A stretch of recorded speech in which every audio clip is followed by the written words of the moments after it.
ако погледнеме подлабоко, многу контраверзни имења ја водат Република Македонија и учествуваат во политичкиот општествен живот од 2002 година до денеска.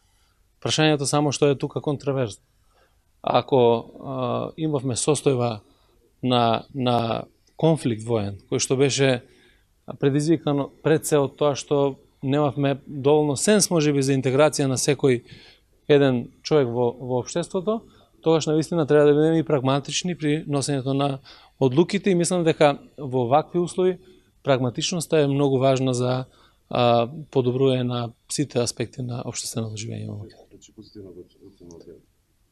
Па не гледам причини зашто да не го оценуваме позитивно секое приклучување на луѓе, оние кои што сакат да работат во Република Македонија. Јас навистина би бил загрижен доколку имаме луѓе кои што не сакаат да се приклучуваат на институциите на системот, кои што излегуваат надвор од институциите на системот, кои не сакаат да бидат дел од безбедносните служби, дел од министерствата, дел од владата. Тогаш треба да се замислиме сите ние, и граѓаните, и медиумите, и институциите, зошто одредени луѓе би ги напуштали институциите и ако ги напуштат институциите, што би правили?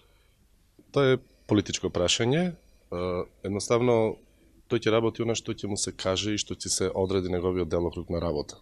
Од оваа позиција не можам јас да знам што него ќе му се даде како можност, кои све документи ќе бидат на достап негови или што во суштина тој би работел. Она што е многу важно е дека ако работи со класифицирани информации, ќе треба да добие сертификат за класифицирани информации, а согласно постојната законска регулатива не верувам дека ќе може да добие сертификат за достап до класифицирани информации. Затоа што има таму точно одредени критериуми кој може да добие, кој не може.